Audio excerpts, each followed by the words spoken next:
السلام علیکم خواتین و حضرات، میں سلمان دورانی ہوں. آپ میرا ویلاگ دیکھ رہے ہیں. خواتین و حضرات، آج 28 مئی ہے. بڑا اہم دن ہے پاکستان کی تاریخ سے متعلق. اور پاکستان 28 مئی 1998 کو ایٹمی طاقت بنا. جی بالکل، وہ ایٹمی طاقت جس سے آج دنیا اس وجہ سے ڈرتی ہے، احترام کرتی ہے.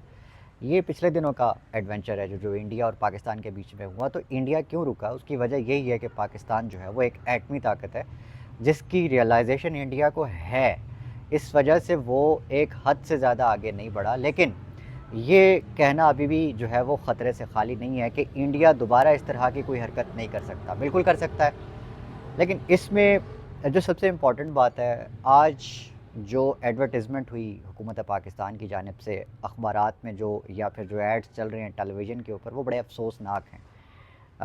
میں اس کو اتنا افسوسناک نہیں کہوں گا، لیکن پھر بھی وہ بہرحال ایک افسوسناک تصویر ہے جو میں نے آج سوشل میڈیا پہ بھی دیکھی اور اخباروں اور ٹیلی ویژن پہ بھی چل رہی ہے. وہ نواز شریف صاحب کی اتنی بڑی تصویر، جیسے کہ وہ جیسے ہر کریڈٹ جو ہے انہوں نے نواز شریف کو دینا ہے. جیسے ہم مذاق میں کہا کرتے ہیں کہ جی اے دیگوی منصور جانی ہے، جماعت اسلامی ہر چیز کا کریڈٹ لے لیتی ہے.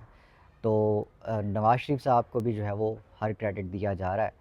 اس پہ لوگ سوال کر رہے ہیں کہ اگر تو یہ نوبت آ گئی ہے کہ نواز شریف صاحب نے ہی سب چیزوں کا کریڈٹ لینا ہے، تو پھر خدا نہ خواستہ کل کو جو پاکستان بننے سے اور پاکستان کی آزادی سے متعلق سوالات ہیں اس پر آپ یہ مت کہہ دیجئے گا کہ جو نواز شریف ہیں انہی کی وجہ سے یا شریف خاندان کی وجہ سے جو ہے وہ پاکستان آزاد ہوا. تو یہ نوبت ہے. جو سب سے بڑا ہیرو ہے اس پورے منظر نامے کا، جو سب سے بڑا کردار ہے عبدالقدیر خان، اسے اگنور کر دیا گیا. اور اس شخصیت کی آج کے دن کسی ایڈورٹیزمنٹ میں کوئی تصویر نہیں، نہ کوئی شکریہ. حالانکہ ڈاکٹر عبدالقدیر خان صاحب کا ایک بہت بڑا رول سمجھا جاتا ہے پاکستان کو ایٹمی طاقت بنانے میں. اور ظاہر ہے ایک کنٹروورشل پرسنالٹی تو ہیں، ان پر الزامات بھی لگتے ہیں کہ انہوں نے پاکستان کا جو ایٹمی جو بم ہے اس کا فارمولہ جو ہے وہ ایران کو اور ساؤتھ کوریا کو جو ہے وہ دیا، یا ساؤتھ یا نارتھ اگر میں غلط نہیں ہوں تو اس یہ الزام بھی آپ رکھ لیں. اور دوسرا جو اہم ڈیبیٹ ڈاکٹر عبدالقدیر خان صاحب کے نام کے ساتھ جڑتی ہے وہ یہ ہے کہ سارے کا سارا کریڈٹ آپ ڈاکٹر عبدالقدیر خان صاحب کو کیوں دے دیتے ہیں، اور اس کو ایک اسلامی ٹچ کیوں دیتے ہیں اس پوری سچویشن میں. یہ کچھ لوگوں کا اعتراض یہ بھی آپ کے سامنے رکھتا ہوں. لوگ کہتے ہیں کہ ڈاکٹر عبدالسلام اس پروجیکٹ پہ بہت پہلے سے کام کر رہے تھے، اور ڈاکٹر عبدالسلام جو ہے وہ ان کے جو عزیز ہیں، فرزند ہیں، مجھے نہیں پتہ، لیکن میں ان کی ایک تحریر پڑھ رہا تھا. انہوں نے لکھا کہ جو ڈاکٹر عبدالسلام ہے وہ جنرل ایوب خان کے دور سے، چونکہ وہ ان کے مشیر تھے ان کے دور میں، اس کے بعد وہ بھٹو صاحب کے مشیر بنے. اور جس وقت بھٹو صاحب نے پراپر طریقے سے جو ایٹامک بام کا جو پروجیکٹ ہے وہ شروع کرایا، تو اس میں جو ڈاکٹر عبدالسلام ہیں ان کی تجاویز بہت قابل قدر ہیں. اور سب سے امپورٹنٹ بات یہ ہے کہ اس پورے پروجیکٹ میں ڈاکٹر عبدالسلام کے جو اسٹوڈنٹس ہیں جن کو ڈاکٹر صاحب نے پڑھنے کے لیے بھیجا باہر، اور پھر وہ جب پڑھ کر واپس آئے پاکستان کو سرو کرنے کے لیے، اور پھر جب ان کا ایک اہم کردار رہا تو وہ ایز اے ٹیم جانے جاتے ہیں پاکستان کو ایٹمی طاقت بنانے کے لیے. تو اس میں جو ڈاکٹر عبدالسلام صاحب کو جو کریڈٹ جاتا ہے، مجھے اعتراض نہیں ہے اس چیز پہ، لیکن لوگ اس پہ سوال اٹھاتے ہیں کہ کریڈٹ خالی ڈاکٹر عبدالسلام صاحب کا نہیں ہے. اور کچھ لوگ یہ بھی کہتے ہیں کہ ڈاکٹر عبدالسلام جو ہیں ڈاکٹر عبدالقدیر صاحب جو ہیں، میں سوری معذرت میں نام تھوڑے سے آگے پیچھے کر رہا ہوں، تو ڈاکٹر عبدالقدیر خان صاحب جو ہیں وہ پیشے سے ایک انجینئر تھے، اور ان کا وہ سائنسدان نہیں تھے. تو ان کا تعلق جو ہے وہ اس چیز سے اتنا نہیں تھا جتنا ان کو کریڈٹ مل گیا. لیکن ڈاکٹر عبدالسلام صاحب کو اس لیے کریڈٹ نہیں دیا جاتا کیونکہ وہ بہرحال ایک متنازع جو کمیونٹی ہے اس سے تعلق رکھتے ہیں.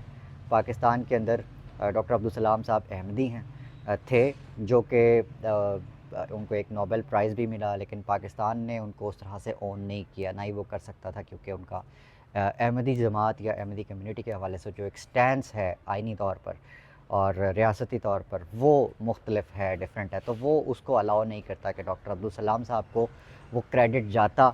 لیکن جتنی بھی ٹیم ڈاکٹر عبد القدیر خان صاحب کے علاوہ جو کام کر رہی تھی، کریڈٹ جو ہے ان کو بھی تقسیم ہونا چاہیے تھا. آج ان تمام ان سنگ ہیروز کو سامنے لا کر جس طرح کے وار کے ان سنگ ہیروز ہوتے ہیں اس پہ ہم بات کرتے ہیں، تو ہم اس کے ان سنگ ہیروز پہ کیوں نہ بات کریں، ہم اس پہ کیوں نہ ایک ڈاکومنٹری کریں، اس پہ ہم جرنلزم کریں، رپورٹس بنائیں اس پہ. تو یہ ساری وہ چیزیں جس کا تعلق اس میں ایک اور اہم بات یہ کہ یہ جو اسلامک بوم اور پاکستانی بوم سے ریلیٹڈ بھٹو صاحب کا ایک جملہ تھا. انہوں نے اپنی ایک کتاب میں اپنی جو دختر ہیں بے نظیر بھٹو، ان کے لیے یہ جملہ کہا تھا کہ یہ جو ایک بم بننے جا رہا ہے پاکستان میں، پاکستان کا جو بوم ہوگا وہ پاکستانی بوم ہوگا، وہ اسلامک بوم نہیں ہوگا، نہ اس کو کبھی اسلامک بوم بننے دینا. تو یہ جو پاکستان کا اثاثہ ہے، یہ جو پاکستان کے پاس فارمولا آ گیا ہے یا آ رہا ہے، آپ نے اس کو کسی اور مسلم دنیا میں کسی بھی ملک کو جو ہے وہ یہ آپ نے ٹیکنالوجی یا یہ آپ نے سہولت نہیں دینی.